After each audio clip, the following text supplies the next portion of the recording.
پاک جہاں آل پیغمبر کا سکینہ یوں خاک میں تھا تب امامت کا نگینہ دامن دل اور دلوں جان مدینہ کیا جان یہ تھی بنت علی کی ایسی حسینہ جب دل سے نکلتی صدا آئے سکینہ یاد آتی ہر آن و مقصد کی فضائیں وہ چلتی ہوئی رنگ قیامت کی ہوائیں جب آل نبی پر کی جفاؤں پہ جفائیں جب آل نبی پر کی جفاؤں پہ جفائیں اور لیٹی بچی تنے بے سر کی بلائیں کیا جان یہ تھی بنت علی کیسی حسینہ جب دل سے نکلتی صدا آئے حسینہ تو شام کا زندان قیامت کا قرینہ جب ٹوٹی تھی اولاد پیغمبر کے قیامت اور ظلم پہ آماد بہن قید شقاوت چلتے تھے خیام اور نکلنے کی تھی صورت بچوں کو تڑپنے کی بھی ملتی رکھی مولت کیا جان یہ تھی بنت علی کیسی حسینہ جب دل سے نکلتی صدا آئے حسینہ جب گھیرے ہوئے سار ستمکار کھڑے تھے اور لاش کے بالوں کے مقتل میں پڑے تھے ستم تھا مگر حوصلے بچی کے بڑے تھے سوچے دو لمحات ستم کتنے کڑے تھے کیا جان یہ تھی بنت علی کیسی حسینہ جب دل سے نکلتی تھی صدا ہائے حسینہ ظالم کو کسی ظلم کا احساس نہیں تھا اولاد پیغمبر کا کوئی پاس نہیں تھا موت کی کوئی بچوں کا بچیات نہیں تھا تھے سر تو مگر سایہ عباس نہیں تھا کیا جان یہ تھی بنت علی کیسی حسینہ جب دل سے نکلتی تھی صدا آئے حسینہ آئے سکینہ وہ شام کی راہوں کی المناک کہانی جان لینے پہ آماد جب کشیر دھیانی یوں ظلم تیار کروں کبانی یوں ظلم تیار کروں کبانی دکھلا کے یتیموں کو بہادر دکھلا کے یتیموں کو بہادی تھا پانی کیا جان یہ تھی بنت علی کیسی حسینہ جب دل سے نکلتی تھی صدا آئے حسینہ وہ شام کا بازار قیامت کا وہ منظر وہ آل نبی بلغ بے مقلو وہ لوگ سنا پہ سر فرزند پیغمبر اور باپ قدر کے کبھی حضرت سے مقدر کیا جانی تھی بنت علی کیسی حسینہ جب دل سے نکلتی تھی صدا آئے حسینہ دربار میں اللہ و ظالم کی شقاوت جب کشت میں رکھا سر جان رسالت اور بیٹی کو دکھا لال کی بابا کی محبت کہتی تھی کہ آ جائے حضور میں حضرت کیا جان یہ تھی بنت علی کی حسینہ جب دل سے نکلتی کی صدا آئے حسینہ کتنا المناک تھا الفت کا منظر جب تک سے اٹھا مردن پیغمبر اور آ گیا آغوش میں بیٹی کی تڑپ کر روداد ستم کے نفس لگی باپ سے رخ کر روداد ستم کے لگی باپ سے رخ کر کیا جان یہ تھی بنت علی کیسی حسینہ جب دل سے نکلتی تھی صدا آئے سکینہ نظروں میں کبھی پھیرتا زندہ کا اندھیرا نظروں میں کبھی پھرتا تھا زندہ کا اندھیرا جب خاک پہ ڈھائے جرت احمد کا بخیرا ہر گوش میں تھا ایک نئے ظلم کا ڈیرا اور آس نہ کوئی کبھی ہوگا سویرا کیا جان یہ تھی بنت علی کیسی حسینہ جب دل سے نکلتی تھی صدا آئے سکینہ ایک کوہ علم آگ سے بیمار پہ ٹوٹا خاک پہ رکھا ہوا تیر کا لاجا اور غسل کفن کا کوئی سامان نہ تھا اسلحہ اشک آنکھوں میں اب یہ تھا تقدیر کا لوہا کیا جان یہ بنت علی کیسی حسینہ جب دل سے نکلتی تھی صدا آئے سکینہ کیا بات غم و خاتم تقدیر سے پوچھو غم کیسے چاہا بانو دلگیر سے پوچھو کس طرح تلاش ہے یہ زنجیر سے پوچھو کس طرح ملی بیٹی شبیر سے پوچھو کیا جان یہ تھی بنت علی کیسی حسینہ جب دل سے نکلتی تھی صدا آئے سکینہ وہ وقت قید میں آیا کرے سرور گودی میں لیا باپ کا سر بیٹی نے پڑھ کر کچھ کھا گئی ہوں رکھ دیا منہ باپ کے منہ پر اور پیاس سے لے کے گئی جانب کوثر کیا جان یہ تھی بنت علی کیسی حسینہ جب دل سے نکلتی تھی صدا آئے سکینہ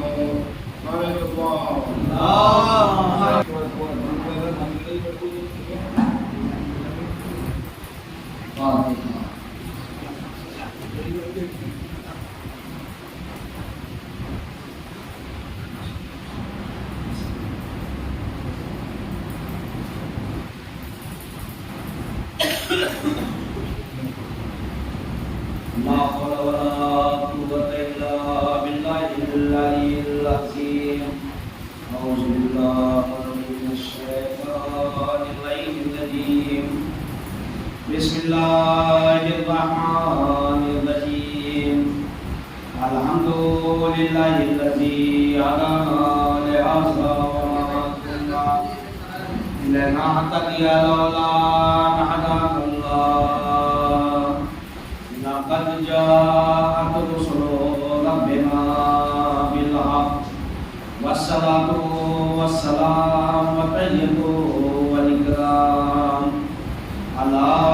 سيد أسلم ما في الوجود سر الله في كل وجود نقطة دائرة الوجود والصاحب ذوي الحمد والمقام المحمود مولانا ومولى الثقلين جد الحسن والحسين أبي القاسم محمد اللهم صل وعلى أهل بيت الطيبين الطاهرين المعصومين المظلومين ولعنة الله على آدائهم من يومنا هذا إلى قيام يوم الدين أما بعد فقد قال الله تعالى وتبارك في كتابه الكريم وهو أصدق الصادقين وقوله الحق بسم الله الرحمن الرحيم قل لا أسألكم عليه أجرا إلا المودة في القربى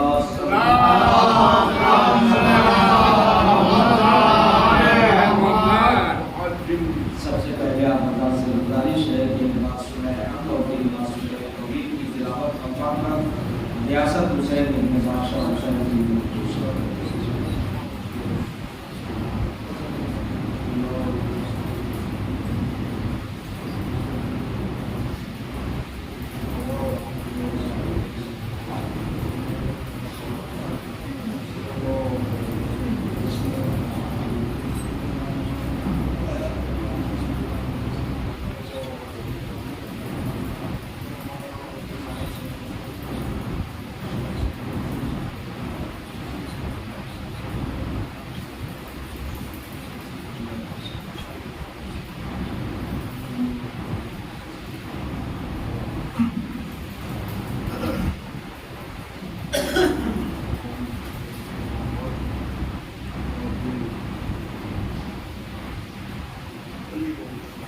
حاضرین کرام قدر محترمین سید الشہداء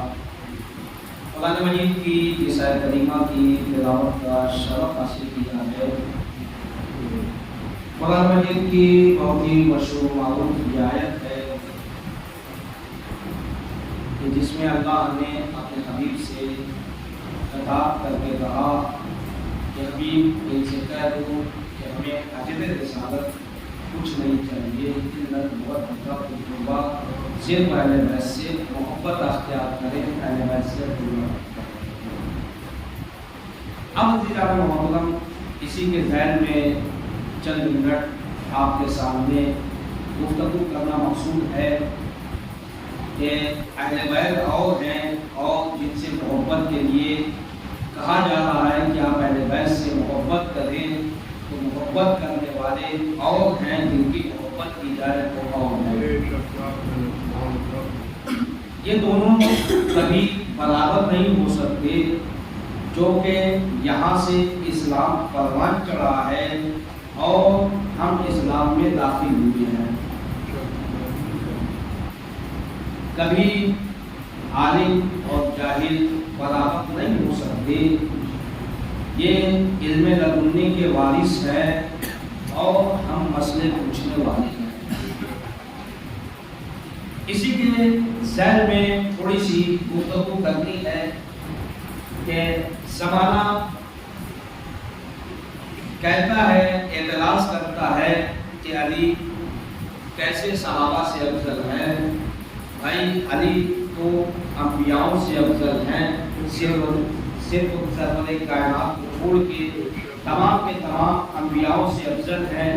اور اس کا جواب باقاعدہ قرآن مجید سے ہر دور میں ہر زمانے میں دیا جا چکا ہے۔ آپ کوئی بھی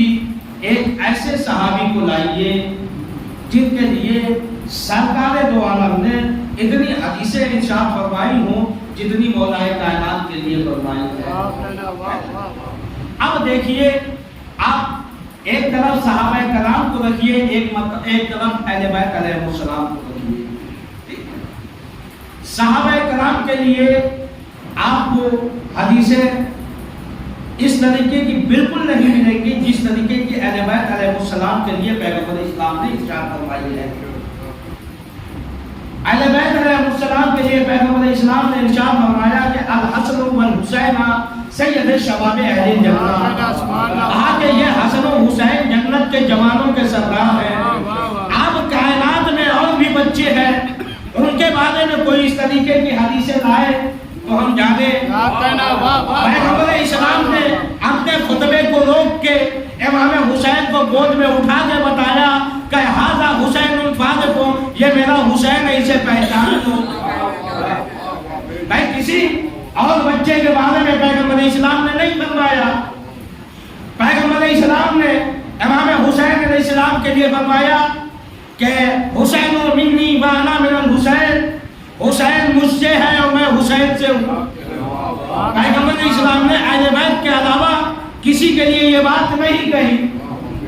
پیغمبر علیہ السلام نے کہا کہ النظر الی وجہ علی بن ابی طالب عبادہ، علی کے چہرے کی طرف دیکھنا عبادت۔ کسی صحابی کے لیے نہیں کہا کہ ان کے چہرے کی طرف دیکھنا عبادت۔ فاطمہ میرے جگر کا ٹکڑا ہے۔ لوگ کہتے ہیں کہ رسول کی 4 بیٹیاں تھیں، 3 بیٹیوں کے لیے پیغمبر اسلام نے کچھ نہیں کہا، 3 کے لیے کچھ نہیں کہا، اور جو بھی کہا وہ ایک ہی کے لیے کہا، اور زمانے کو دکھایا بتایا۔ صرف اگر گھر کی بات ہوتی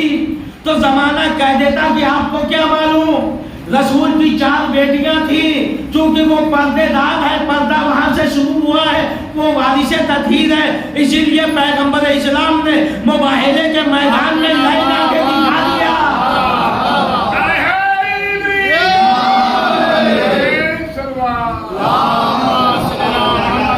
زمانے کو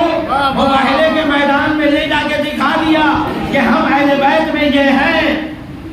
کہا ان کو پہچان لو۔ اور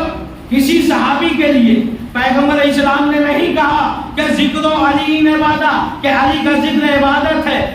کسی صحابی کے لیے نہیں کہا کہ حب علی عبادت، کہ علی کی محبت عبادت ہے۔ کسی صحابی کا نام نہیں لیا، صرف علی کا نام لیا، کہا یا علی انت قسیم النار والجنہ، اے علی تو جنت و جہنم کا بانٹنے والا ہے۔ اور آخر میں تو پیغمبر علیہ السلام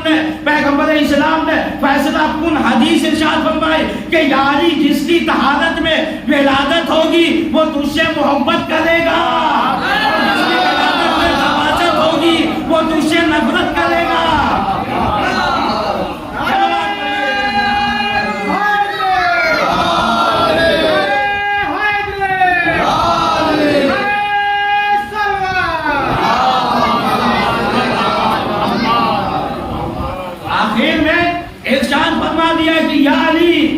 جس کی ولادت میں طہارت ہوگی وہی تجھ سے محبت کرے گا، اور جس کی ولادت میں خباثت ہوگی وہ تجھ سے نفرت کرے گا۔ اب عزیزان محترم، اہل بیت اور صحابہ کرام کبھی برابر نہیں ہو سکتے، اس لیے کہ ان کا مرتبہ کچھ اور ہے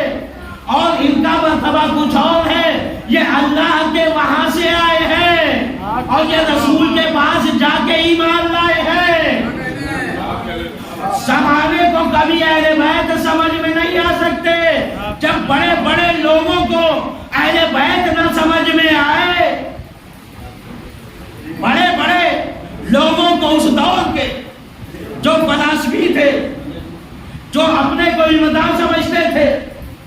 انہیں جب علی سمجھ میں نہیں آئے، ہر جگہ وہ اعتراض کرتے تھے، مولا کائنات پہ بھی اعتراض کرتے تھے اور رسول کی حدیثوں پہ بھی اعتراض کرتے تھے کہ یہ بتائیے مولا کہ آپ کے جب نے جو حدیث فرمائی کہ یا علی انت قسیم الجنہ والنار، کہ اے علی تو جنت و جہنم کا بانٹنے والا ہے، کہاں نہ جانے دنیا کب سے پیدا ہوئی ہے، نہ جانے کب قیامت آئے گی۔ کہا ایک علی اتنے زمانے کے لوگوں کو 2 حصوں میں کیسے کرے گا؟ تو میرے 8ویں امام نے ارشاد فرمایا کہ پیغمبر علیہ السلام نے ایک اور حدیث فرمائی ہے کہ یا علی جس کی ولادت میں طہارت ہوگی وہ تجھ سے محبت کرے گا، جس کی ولادت میں خباثت ہوگی وہ تجھ سے نفرت کرے گا۔ ایک مرتبہ ہارون رشید کہتا ہے کہ مولا یہ تو حدیث سمجھ میں آتی ہے، تو ایک مرتبہ امام نے کہا جب یہ حدیث تجھے سمجھ میں آتی ہے تو یہ بھی سمجھ لے جنت بڑھ گئی۔ کہا جنت تو بڑھ گئی، کہا کیسے؟ کہا جو علی سے محبت کر رہا ہے وہ جنت پہنچ گیا۔ چلو پڑھیے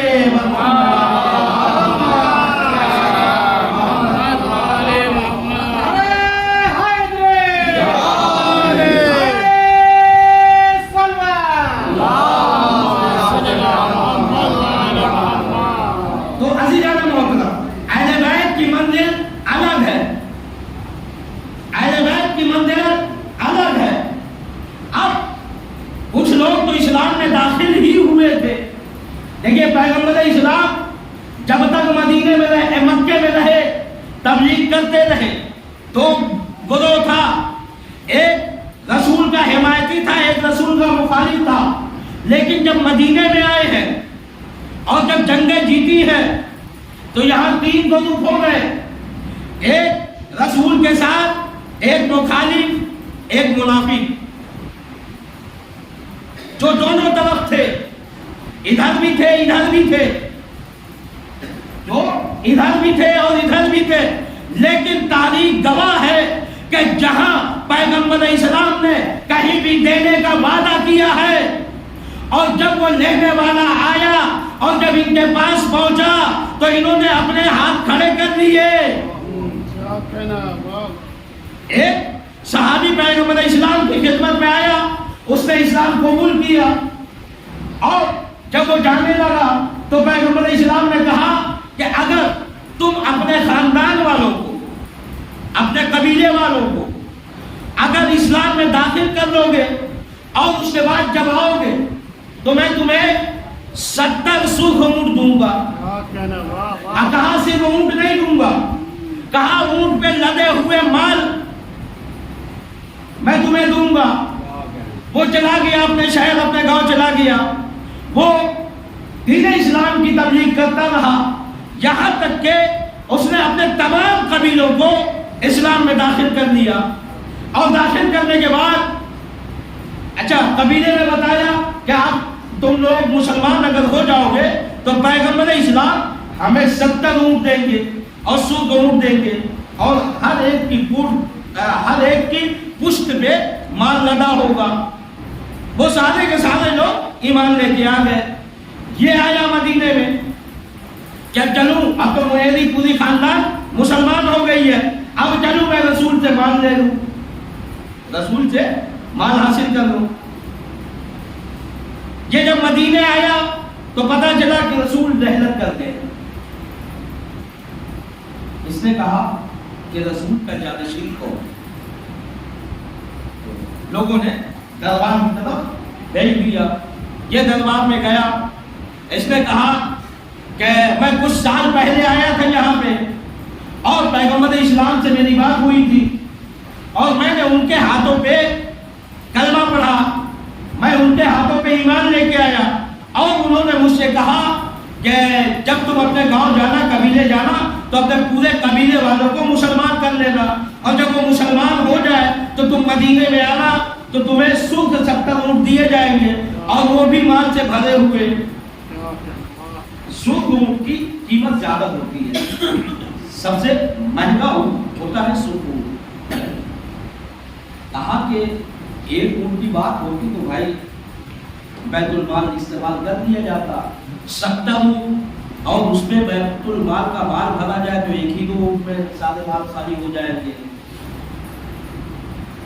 تو انہوں نے کہا کہ کوئی ثبوت بولیں گے.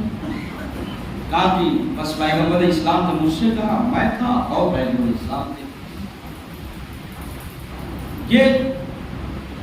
اس نے ساری باتیں کہی مگر وہ ماننے کے لیے تیار نہیں، کیونکہ دینے کی بات تھی. دینے کی بات پہ تو ہر جگہ آگے آپ کو نظر آئیں گے، دینے پہ کہیں بھی سامنے نہیں. اب اس کے بعد یہ مایوس ہو گئے، جانے لگا. کہا کہ میں نے غلط کیا ہے کہ رسول کے ہاتھوں پہ اسلام کو قبول کیا اور میں نے غلط اپنے خاندان والوں سے وعدہ کیا. کہا اب جب میں وطن جاؤں گا تو میرے خاندان والے یہ مال مانگیں گے اور جب میں مال نہ دوں گا تو وہ مجھے ہو سکتا ہے کہ قتل کر دے. ایک مرتبہ جیسے ہی اس نے یہ دربار میں کہا، منا اہل بیت کی منزل پہ بیٹھنے والا سلمان و منا اہل بیت کی منزل پہ بیٹھنے والا کھڑا ہوا. کھڑے ہونے کے بعد کہتا ہے کہ تو نے غلط جگہ پہ قدم رکھا ہے. وہاں سلمان فارسی نے اس کا ہاتھ پکڑا اور پکڑنے کے بعد کہا، تجھے وارث دین معلوم نہیں؟ اور ہاتھ پکڑ کے مولا کائنات کی طرف لے کے گئے. مولا کائنات مسجد کوفہ میں بیٹھے ہوئے تھے. مولا کائنات کے پاس یہ جیسے ہی پہنچے تو دربار سے بھی بہت سارے لوگ آئے کہ علی کے گھر تو بھاگا چل رہے ہیں، علی کہاں 70 اونٹ دیں گے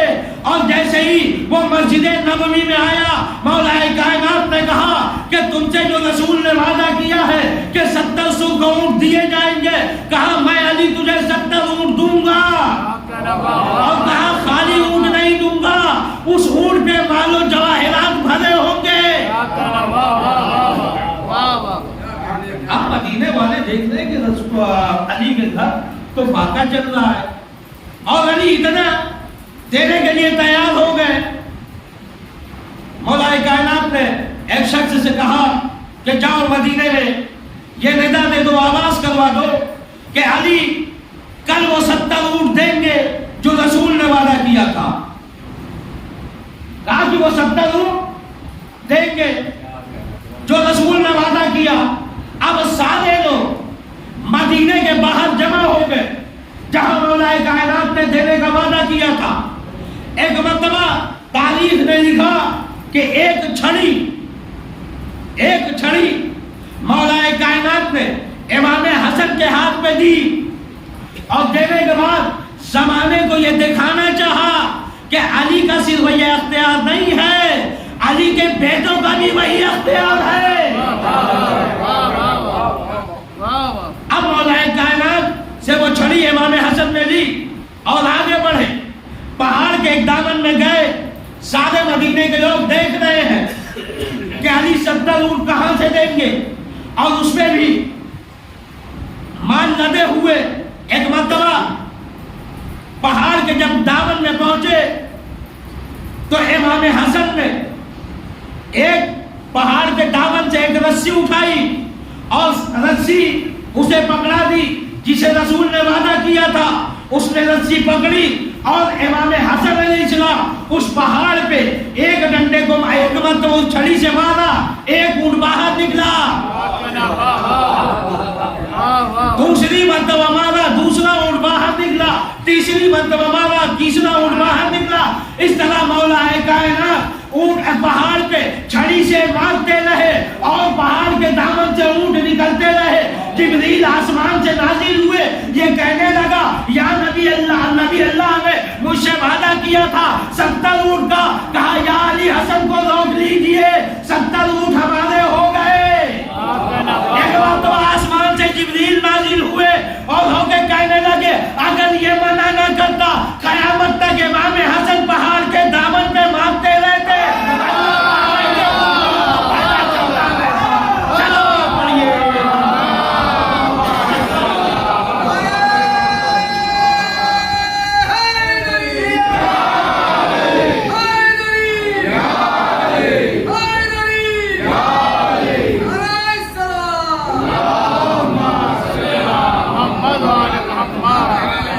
جبریل نے آگے کہا کہ اگر امام حسن قیامت تک پہاڑ کے دامن پہ مارتے رہتے تو قیامت تک اللہ اونٹنی کو اس پہاڑ سے پیدا کرتا رہتا۔ اب عزیزانہ محترم، اہل بیت کی عظمت سمجھیے کہ اہل بیت اور یہ دونوں کبھی برابر نہیں ہو سکتے۔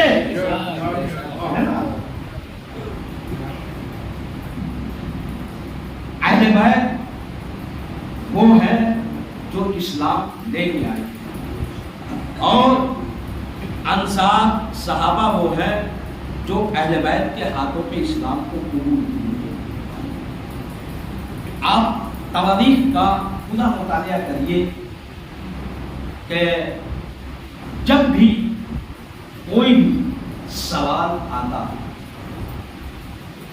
سوال آتا تو